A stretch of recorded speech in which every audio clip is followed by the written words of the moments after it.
بڑے بلند نعرے تلوار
بہترین نکلنا ہے آپ کے سامنے اس کے لیے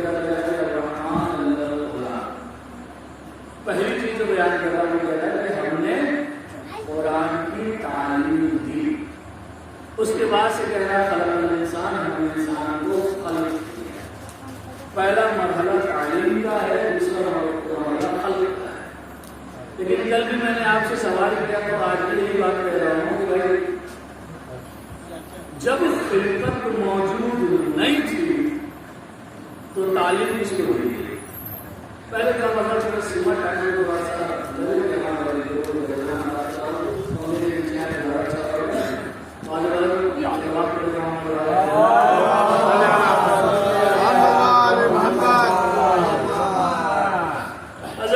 تو پہلے چیز تو یہ ہے کہ انسان کی خلقت بعد میں ہوئی ہے، قرآن کی تعلیم پہلے دی گئی ہے.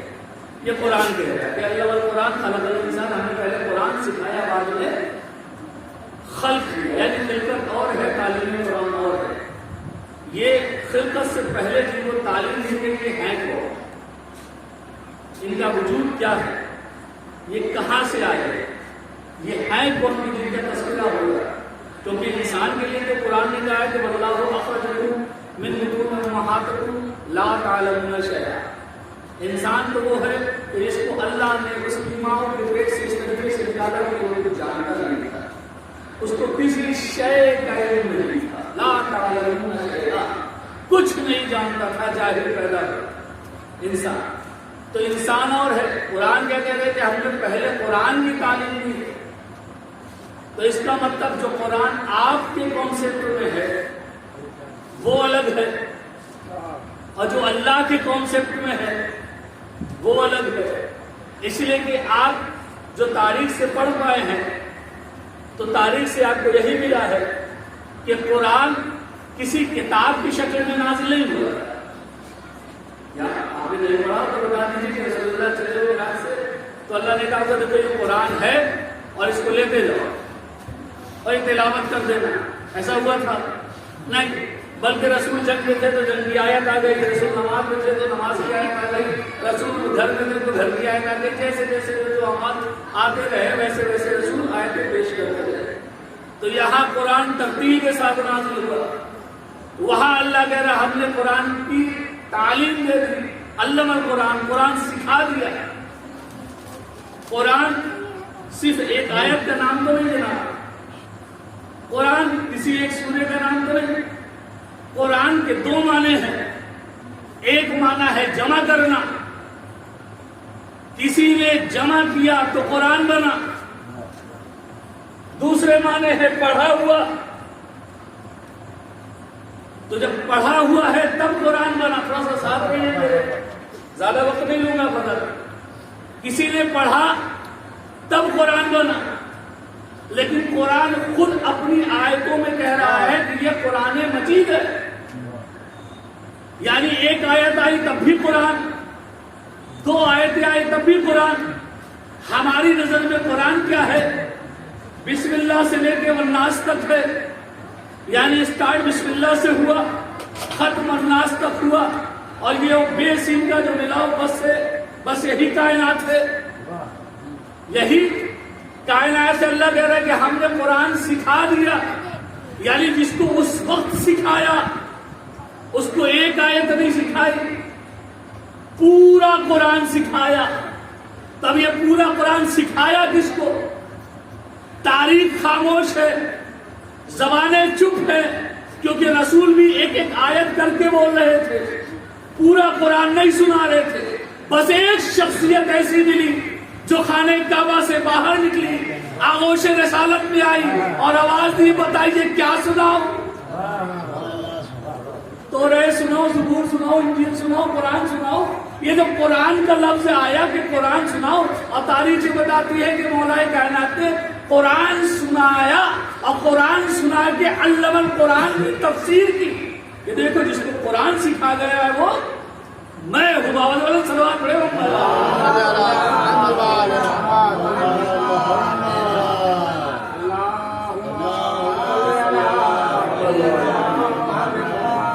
جس کو قرآن سکھایا گیا وہ میں ہوں.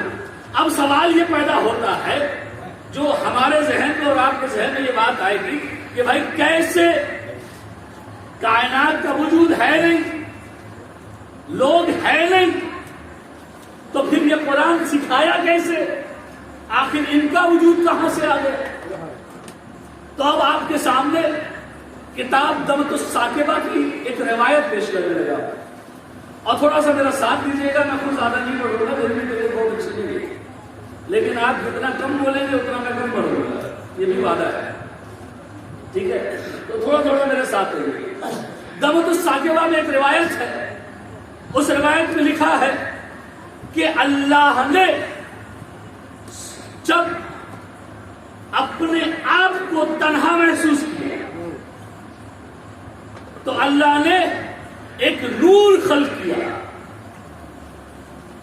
جس نور کا نام کیا ہے؟ نور محمدی۔ جب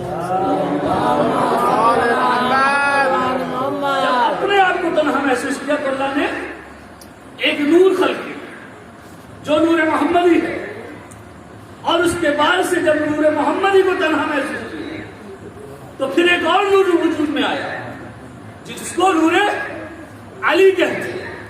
اب دیکھیے حدیث کیا کہتے ہیں کہ یا رسول اللہ، اگر تمہیں خلق کرنا مقصود نہ ہوتا تو میں کائنات کو خلق نہ کرتا۔ پھر کہتے ہیں حدیث، یہ ابقاۃ الانوار میں ہے، کہ اگر علی کو خلق کرنا مقصود نہ ہوتا تو یا رسول اللہ میں تمہیں خلق نہ کرتا۔ مطلب علی ہے تو رسول ہے، نہیں ہے نا؟ پھر قرآن نے اور حدیث نے اور آگے بڑھ کر کہا کہ دیکھو اگر فاطمہ نہ ہوتی تو تم دونوں نہ ہوتے، یعنی فاطمہ کا وجود ان دونوں کے وجود پر دلالت کر رہا۔ اس کے بعد سے کہا کہ پھر میں نے حسنین کے نور کو خلق کیا تاکہ پنجتن مکمل ہو جائے۔ تھوڑا سا ساتھ میں میرے پنجتن مکمل ہو جائے، یعنی سب سے پہلے جو نور خلق ہوا وہ کون سا ہوا؟ نور پنجتن کا۔ اب آیت کے جملے دیکھیں، جس کو حدیث قدسی کہتے ہیں، اس کے جملے دیکھیں۔ اللہ نے پہلے اپنے لیے کیا کہا؟ کنتو کنزا مخفیا واحببت ان اعرف فخلقتک یا محمد، میں ایک چھپا ہوا خزانہ، میں نے چاہا کہ میں پہچانا جاؤں تو میں نے محمد تمہیں خلق کیا، ہے نا؟ اب محمد کیا کہہ رہے؟ کنتو نبیا آدم بین الماء والطین، میں اس وقت نبی تھا جب آدم آب و گل کی منزلیں طے کر رہے ہیں۔ اللہ اکبر۔ اس کو کیا کہے کہ جس کے لیے رسول کہہ رہا ہے کہ میں آدم کے وجود سے پہلے نبی تھا، اس کو 40 سال کے بعد نبی مان رہا ہے۔ یہاں بھی کنتو ہے، وہاں بھی کنتو ہے، ایک کنتو مجھے اور ملا، ایک کنتو کنزم مخفیہ، اللہ نے پہلے اپنی پہچان کروائی، کنتو کنزم مخفیہ فأحببت ان اعرف فخلقتک یا محمد، میں چھپا ہوا خزانہ تھا، میں نے چاہا کہ میں پہچانا تو میں نے جس کو خلق کیا؟ محمد کو خلق کیا۔ اب محمد اپنی پہچان کروا رہے، کیا کہہ رہا ہے کہ کنتو نبیا آدم بین الماء والطین، میں اس وقت نبی تھا جب آدم آب و گل کی منزلیں طے کر رہے تھے۔ اللہ نے اپنے وجود کا اظہار بھی کنتو سے کیا، رسول نے اپنے وجود کا اظہار بھی کنتو سے کیا۔ اب ایک جگہ اور آئی کہ جب رسول نے غدیر کے میدان میں علی کو دونوں ہاتھوں پر بلند کر کے کہا من کنت مولا ہو، سلام محمد علیہ، تین کنتو ہے تاریخ میں۔ اب مجھے ایک بات بتائیے، جو اللہ کو نہ مانے،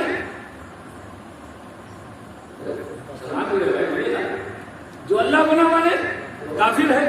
انکار کرنے والا سے کافر کا مطلب کچھ لوگ الگ ہے۔ میں اس منبر سے کلیئر کروں، دیکھیے اگر چھٹ بھیا سے پوچھیے گا تو صحیح معنی پتہ نہیں چلے، کافر بت پرست تو نہیں کرے۔ کئی لوگوں کو برا لگ گیا ہے بھائی کہ ہمیں کافر کہا جاتا ہے، بالکل نہیں، آپ کو کافر کہا جاتا ہے۔ کہ آپ تھوڑا سا پولیٹیکل بات ہے، مطلب آپ ڈبیٹ پر ان کو بیٹھاتے ہیں کہ جن کا علم سے کوئی واسطہ نہیں. اب جب واسطہ ہے نہیں تو کبھی کبھار جوتے بھی کھا جاتے ہیں. کھاتے ہیں. آپ بیٹھائیے ان کو کہ جن کو علم ہو.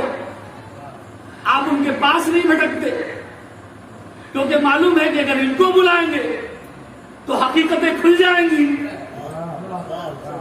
اپنی حقیقت کو بھی بچانا ہے، اس لیے کبھی ان کو نہیں بلاتے کہ جن کے ایک ہاتھ میں قرآن ہے ایک ہاتھ میں اہل بیت ہے. ان کے پاس ابھی کہتے بھائی کافر کہہ دیا، کافر کہہ رہا بہت خراب بات ہے. لیکن خبردار، ہم کبھی بت پرست کو کافر نہیں کہتے. ہماری نظر میں ہر وہ انسان کافر ہے جو وجود باری تعالیٰ سے انکار کرے، چاہے وہ کوئی ہو. کیا عیسائی کافر نہیں ہے؟ کیا ہم کافر نہیں ہیں؟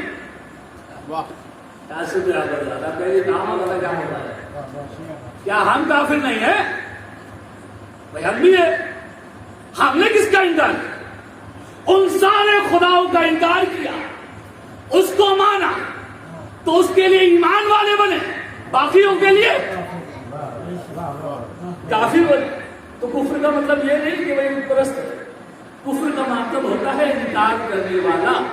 جو کسی چیز سے انکار کرے، بھائی ہم اپنے لیے مومن ہیں، ان کے لیے کیا ہوئے؟ کافر ہوئے نا. انکار کر رہے نا. ہم خود کہہ رہے ہیں کہ اشہدو ان لا الہ الا اللہ، سارے خداؤں کی نفی ہے، الا اللہ، مگر اللہ. تو ہم نے جو سب کا انکار کیا ان کے لیے ہم ہوئے کافر، اپنے لیے کیا ہوئے؟ مسلمان. برا ماننے والا ہم ہمیں کافر کہیے، ہمیں تو بہت پہلے سے کافر کہا جا رہا ہے. کچھ نے کافر کہا ہے، کچھ نے آرامسی کہا ہے. ہم تو برا نہ مانے بھائی. ایک صاحب کہتے بھائی آپ لوگ رافضی لوگ ہیں. میرا حضور رافضی کا مطلب کیا ہے؟ آپ لوگ رفض کرنے والے. کیا مطلب؟ علی کو دوست رکھتے ہیں، علی کی بات کرتے ہیں، بار بار علی کی بات کرتے ہیں. ہم نے تو حضور رافضی کے معنی میں بولے، ہم نے کیا رافضی مانے کیا نہیں. کتاب المنجد اٹھائیے. المنجد عربی لغت کی سب سے بڑی کتاب ہے، آپ اٹھائیے. اس میں رافضی کے معنی وہ ہے کہ جو اپنے دوست کو جنگ کے میدان میں تنہا چھوڑ کر چلا جائے اسے رافضی کہتے ہیں. آپ تو اٹھائیے جناب. اب مجھے ایمان سے بتائیے، کیا ہم رسول کو چھوڑ کر گئے؟ اگر ہم چھوڑ کر گئے تو ہم رافضی. دوسرے رافضی کے معنی کیا ہے؟ دوسرا رافضی سے یہ رافضی کے بعد میں تذکرہ ہوتا ہے جو جنگ کے میدان میں اپنے لشکر کے علمبردار کو یا صاحب لشکر کو تنہا چھوڑ کر چلا جائے اسے رافضی کہتے ہیں. تب مجھے تاریخ میں بہت سے رافضی دکھے، لیکن میں نے پوچھا جناب شافعی سے کہ بھائی آپ کے نزدیک رافضی کیا ہے؟ امام شافعی بڑا عجیب بات کر رہے ہیں کہ من علی را دوست دارم خلق کو یک رافضی بس خدا و مصطفیٰ جبریل بادشاہ رافضی. اگر علی کی محبت رکھنا رفض ہے، علی کی محبت رکھنے والا، بڑی توجہ، علی کی محبت رکھنے والا رافضی ہے تو یاد رکھو اللہ بھی رافضی ہے، مصطفیٰ بھی رافضی ہے.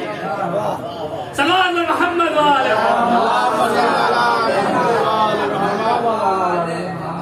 رفض جو بات ہوتی ہے تو کفر جو ہے ایسا نہیں ہے کہ کفر. اب سوال یہ پیدا ہوتا ہے، میں بات وہی سے شروع کرتا ہوں. 10 منٹ میں آپ لوگ کے سامنے آیا اور اس کے بعد سے 10 منٹ بسات کے سامنے بنی. ٹھیک ہے. پہلا سوال یہ تھا کہ یہ کون تھے؟ تو حدیث نے کیا کہا؟ یہ جو کنتوں سے بنے. اب یہ تو حدیث کی بات ہے، اہل حدیث تو مان گئے. اب ان کا کیا کرے جو کہتے ہیں کہ بھائی ہم مانیں گے تو صرف قرآن کو مانیں گے، حدیث ہمارے لیے کوئی مانے نہیں رکھتی، روایت ہمارے لیے کوئی مانے نہیں رکھتی. بڑی مشہور آیت ہے، آپ لوگوں نے بھی سنا ہوگا اور مسلسل سنتے آ رہے ہیں. جب آدم کا پتلا کو بنایا گیا تھا اور روح پھونکی گئی تھی اور ابلیس نے سجدہ نہیں کیا تھا تو کیا کہا گیا تھا؟ آج تک بڑھتا ان كنت من العالین، اے ابلیس پورے تکبر کیا تو بھی بڑے لوگوں میں سے ہو گیا؟ سوال پیدا ہوتا نا کہ بھائی جب کوئی ہے نہیں تو یہ بڑے لوگ کون ہیں؟ یہ سوال آپ نے فرشتے ہیں، جبریل ہے، میکائیل ہے، اسرافیل ہے، تلوار پڑے ہونے والے ہیں۔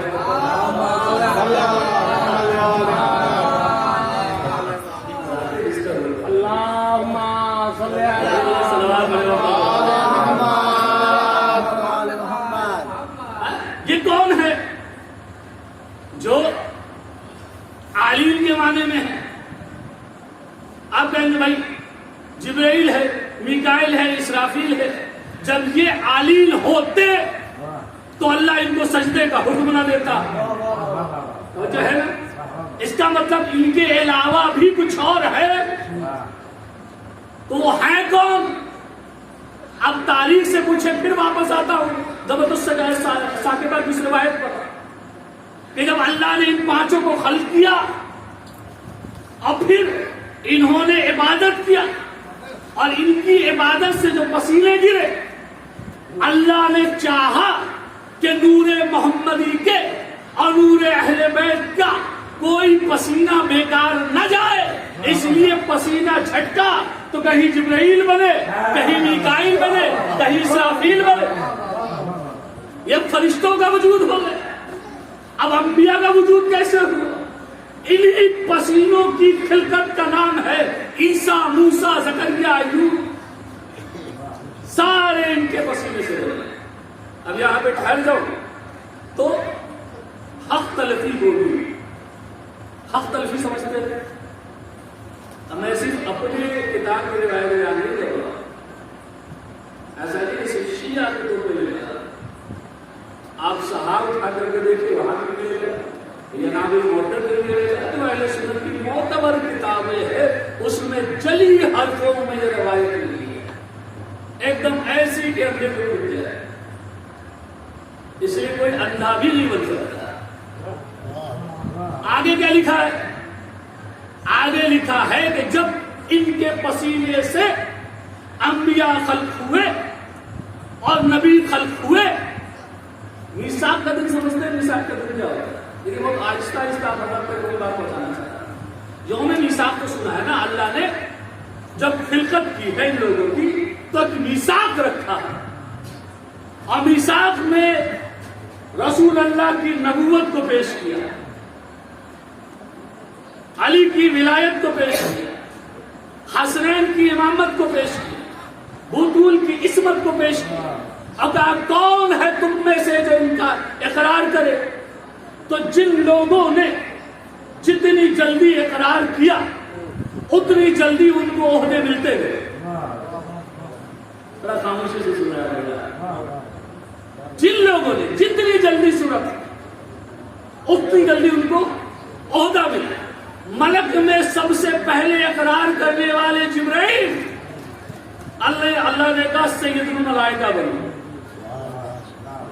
نبیوں میں سب سے پہلے اقرار کرنے والے وہ 5 اولو العزم نبی،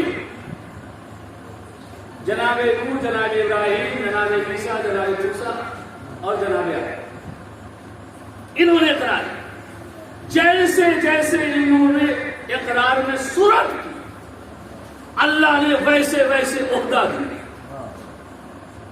اب سوال یہ پیدا ہوتا ہے جب عہدہ مل گئے، میثاق جب اعلان کر دیا ان کی عصمت کا، تو پتہ یہ چلا کہ یہ وہ ذات ہے کہ جو خلقت آدم سے پہلے بھی موجود تھی۔ اب ساری باتوں کو سمیٹتے ہوئے بس ایک بات آپ سے پوچھنا چاہتا ہوں، صرف ایک بات اور ربط مسائل۔ مجھے یہ بتائیے کہ جب نفخت فیہ من الروح کی بات ہوئی کہ میں آدم کے پتلے میں اپنی روح داخل کر رہا ہوں، پھر کیا ہوا؟ تقول الساجدین، تم سب کے سب سجدے میں گر جاؤ۔ سب گئے، آدم نہ گئے، ابلیس نہ گیا، تو اب مجھے بتائیے ابلیس کا کیا ہے؟ ابلیس کہاں گیا؟ کا رجیم ہے قیامت تک، قیامت تک کے لیے رجیم ہو. کیوں؟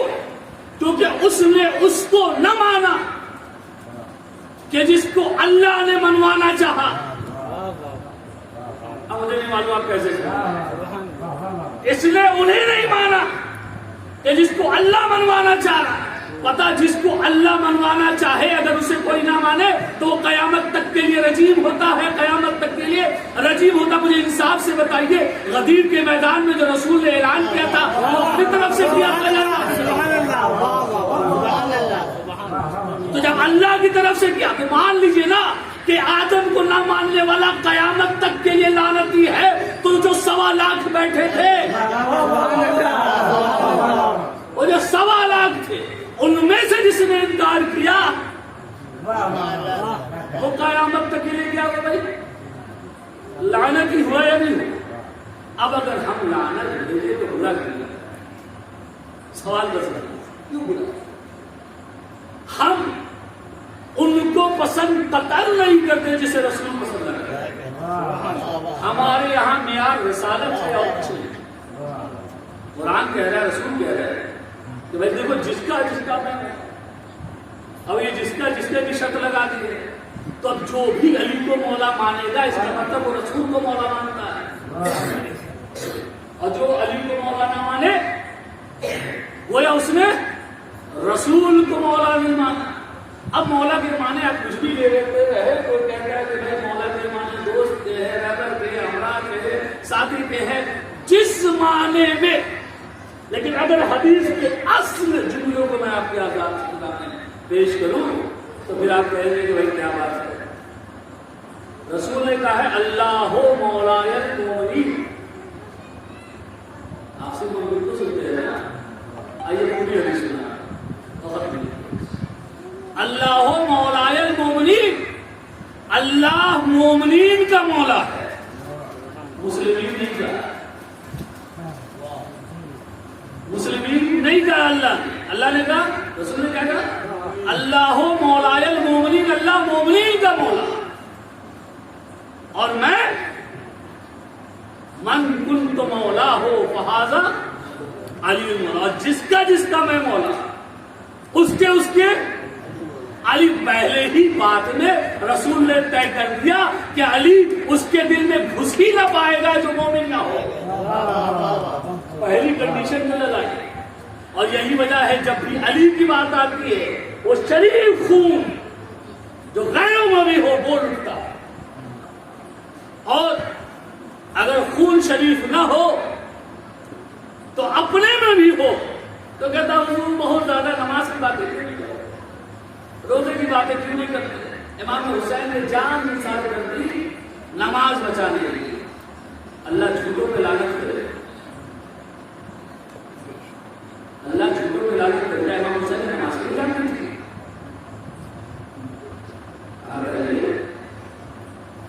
سکھ موجود ہے، خوشی موجود ہے، کچھ بات کی ہوئی ہے. کیا اللہ نے، کیا امام حسین نے نماز کے لیے جان دی تھی؟ اگر نماز کے لیے جان دی تھی تو پھر جو مقابل میں تھے وہ نماز کیسے پڑھ رہے تھے؟ کسی نہ ماننے والے کو منوانا کا مال ہے نا، وہ تو پہلے سے سامنے سے نماز پڑھ رہے ہیں. تو پھر جان دینے کا فائدہ کیا ہے؟ کبھی قرآن کے لیے جان دی تھی تو وہ تو حافظ قرآن تھے یا نہیں؟ تو پھر کیوں جان دی؟ نماز ادھر تھی، قرآن ادھر تھا. اب میں اللہ کے لیے جان دی تو آپ مجھے بتائیے مسلمان نہیں تھے کیا سمجھا ہے؟ مسلمان نہیں تھے، مسلمان تو تھے نا. تو جب مسلمان تھے، نمازی تھے، قرآن والے تھے تو امام حسین نے جان کیوں دی؟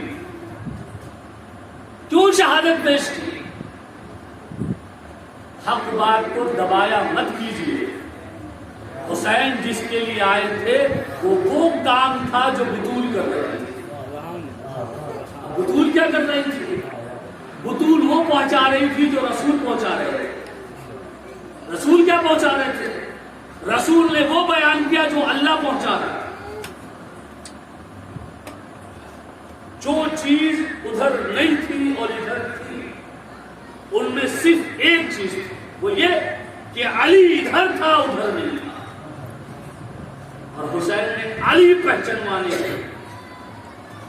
نماز کا کوئی فائدہ نہیں اگر علی نہ ہو، روزے کا کوئی فائدہ نہیں اگر علی نہ ہو، حج و زکات کا کوئی فائدہ نہیں ہے اگر علی نہ ہو. خود ترمذی شریف میں ایک روایت ملتی ہے، اس میں صاف طور پہ لکھا ہوا ہے کہ اگر مسلمان اتنے سونے جو کوہ اویس کے برابر ہو زکات میں دے دے، اتنی نمازیں پڑھے کہ مثل قمر خمیدہ ہو جائے، اور اتنے روزے رکھے کہ لاغر سوکھی لکڑی کی طرح ہو جائے، اور ان کے دل میں علی کی محبت نہ ہو، تو اللہ ان کو اوندھے منہ جہنم میں ڈال دے گا. کوئی بخشش نہیں. علی کو پہچانوانا ہی مقصود تھا. اور آج بھی جو باتیں ہو رہی ہیں وہ ساری علی کے سلسلے میں ہو رہی ہیں.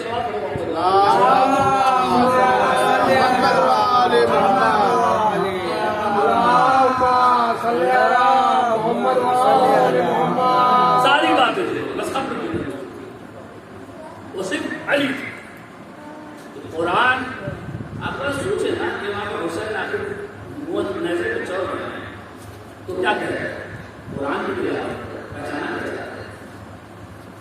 ایک بنو امیہ جو یہ چاہتی تھی کہ کسی طریقے سے وحدانیت ختم ہو جائے، قرآن ختم ہو جائے، رسالت ختم ہو جائے، اور حسین چاہتے تھے کہ سب کچھ باقی ہے. اس لیے کہ انسان کو اس کمال تک پہنچانا ہے جس کا وہ علم رکھتا ہے، جہاں وہ پہنچنا چاہتا. اس لیے کربلا، یہی وجہ تھی نا کہ مولائے کائنات نے کربلا کے حوالے سے بہت کہا. کبھی نماز شب میں دعا مانگتے ہیں کہ پروردگار مجھے ایسی اولاد دے جو کربلا میں حسین کے ساتھ ہے. چھوٹی بات ہے. آپ کے گھر میں اگر کوئی بچہ ہوتا ہے، جب کوئی بیٹی ہوتی ہے، آپ جب اسے رخصت کرتے تو مہر کیا ہوتا ہے؟ یہی نا 14,000 15,000. کربلا کے حوالے سے اتنا بڑا کام ہے کہ جناب زینب کا اب جب عبداللہ بن جعفر کی بیعت سے ہوا تو مہر میں کچھ نہیں مانگا زینب نے، بس اتنا مانگا کہ میں ہر شام اپنے بھائی حسین کی یاد کروں، اور کچھ خدا نہیں. اگر تاریخ کے جملے میں پڑھوں تو کلیجہ منہ ہوا ہے. عبداللہ کہتے تھے کہ جب بھی شام ہوتی تھی تو میں دیکھتا تھا کہ زینب کی بے چینی حسین سے ملنے کے لیے ایسی ہے کہ جیسے مچھلی پانی کے بغیر تڑپتی ہے. ایسی بے چینی ہر شام اپنے بھائی سے مل جائے. اور عجیب بات ہے نا، دیکھیں کہ جب امام حسین نے ارادے سفر کیا تو جناب زینب صلی اللہ علیہ وسلم آئی ہیں عبداللہ کے پاس، اور اس طریقے سے بیٹھی ہے کہ جیسے کوئی فریاد ہو دل میں گرمی، نہ کچھ بولتی ہے، حسرت سے شوہر کو دیتے رہتے ہیں نیچے. عبداللہ نے پوچھا زینب شہزادی کیا بات ہے، کیا چاہتی ہے؟ کہا میرا بھائی کربلا جا رہا ہے. عبداللہ میں نے تم سے کچھ نہیں مانگا، لیکن میرے بابا نے بھی تم سے کہا تھا، میں نے بھی تم سے کہا تھا، میرا بس اتنا مہر ہے حسین کی زیارت کرنے کو، اور جب میں کربلا حسین جائے تو مجھے ساتھ جائے. عبداللہ نے شہزادی کو دیکھا، شہزادی کو دیکھنے کے بعد عبداللہ کہا کہ شہزادی جہاں سے ہوئی. زینب سمجھ گئی، عبداللہ کیا چاہتے تو میرے والد سے شہزادی سے بیمار ہے. عبداللہ اگر تم چاہو کہ زینب نہیں جائے، یہ وعدہ ہے زینب کا کہ زینب نہیں جائے گا، لیکن عبداللہ میں یہ بھی وعدہ کرتی ہوں کہ ادھر حسین جائے گا، ادھر زینب کا جنازہ اٹھے گا.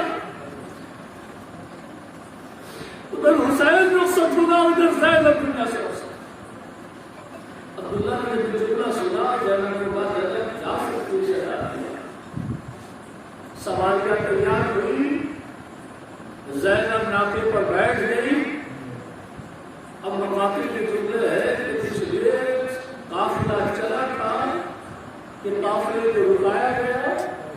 عبداللہ آگے بڑھے. حسین کا دل تڑپا. زینب بے چین ہوئی کہیں عبداللہ اس لیے تو نہیں آ رہے کہ شہزادی کو اپنے ساتھ لے گئے. جب عبداللہ قریب پہنچے عبداللہ نے کہا میں اس لیے نہیں آیا کہ زینب کو ساتھ لے گا. میں اس لیے آیا ہوں کہ حسین سفر پہ جا رہا ہے. ظالم زمانہ پیچھے پڑا ہوا ہے.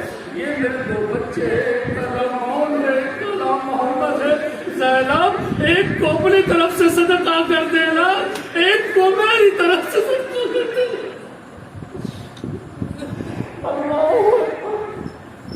صدقہ کر دینا. اب دونوں بچے زینب کے ساتھ چلے گئے. شام غریبہ شب عاشور جب آئی ہے نا جو عالم یہ ہے کہ زینب تنگی کر رہی اور محمد کو اللہ حوصلہ ہے کربلا کی ماں. زینب تنگی کرتے کرتے جملہ کہتی ہے جو صاحب اولاد ہے اس کو سمجھ سکتے. تنگی کرتے کرتے زینب جملہ کہتی ہے میرے لال دیکھو جب کل صبح ہوئی صبح نمودار ہو تو ایسا نہ ہو کہ تم زندہ رہو اور یہ کہ قتل ہو جائے. تم زندہ رہو قاسم نے بہت ہے. زینب بچوں کو سمجھا میرے لاڈلے اتنا یاد رکھنا کہ جب اجازت ملے قتال کی تو بہترین جنگ کرنا دنیا کو دکھا دینا کہ تم علی کے نواسے. لیکن خبردار دریا کے قریب نہ جانا اس لیے کہ حسین کی بیٹی ثقیلہ پیاسی. اچھا دماغ مجھے مسائل نہیں پڑتا بس 2 جو 3 مجھے اور آپ کو صبح جب نمودار ہوئی ہے نا تو عالم یہ ہے کہ سارے اصحاب و انصار حسین کے سامنے کھڑے. لیکن مقابل کی ایک جملہ لکھتا ہے کہ امام حسین نے دیکھا کہ 2 چھوٹے چھوٹے بچے تلوے جبل کھڑے ہو رہے ہیں پھر نیچے بیٹھ رہے پھر کھڑے ہو رہے پھر نیچے بیٹھ رہے. امام حسین اور محمد کو دیکھتے ہیں کچھ بولتے نہیں. جب زینب نے دیکھا کہ ان کے بچے اسی طریقے سے ہے تو زینب نے بلا کہ بولا میرے لاڈلے تم جاتے کیوں نہیں؟ کیا کروں ماموں اجازت نہیں دیتے. زینب نے کہا میرے بھائی عباس کو بلا کے لاؤ. عباس قریب خیمہ آئے تو عباس یہ بہن چاہتی ہے کہ تم میری طرف سے سفارش لے کے جاؤ کہ میرے بچوں کو اجازت قتال دی جائے. امام حسین کے پاس عباس آئے کہ آقا شہزادی نے بھیجا ہے تاکہ ایک عبداللہ کی طرف سے ایک زینب کی طرف سے قربان ہو جائے. لوگ اپنی مجلس دونوں بچے چلے ہیں. ایک کو عباس نے سوار کرایا ایک کو حسین نے سوار کرایا. کیا قیامت خیز جنگ کی ہے. دونوں بچے کہتے دیکھو ہم حملہ کرتے رہیں گے. حملہ کرتے کرتے ایک طرف سے تم پہنچنا ایک طرف سے ہم پہنچ لیں گے ہمارے ساتھ کو ختم کر دیں گے معاملہ ختم ہو جائے گا. عزیزوں بچے حملہ کرتے کرتے کرتے ہمارے ساتھ کے خیمے تک پہنچ گئے. ہمارے ساتھ یہ دیکھا کہ خبردار سب مل کر گھیرو. اب جو سب مل کر گھیرا ہے تو عزیزوں کسی نے تلوار چلائی ہے. ایک گرز تھا جو آن کو لگا ایک تلوار تھی جو محمد کو لگی. ایک بھائی تو وہیں پر ختم ہو گیا. دوسرا بھائی نے آواز دی مامو میری مدد کو آؤ. حسین چلے اور محمد کا جنازہ لے کر آئے. خیمے میں جنازہ آیا جنازہ خیمے میں رکھا گیا. زینب کو آواز دی اللہ اکبر کربلا کی مائیں. زینب آئی دونوں بچوں کے درمیان سجدہ شکر ادا کیا. پروردگارا میری قربانی کو قبول فرما. پروردگارا میری قربانی.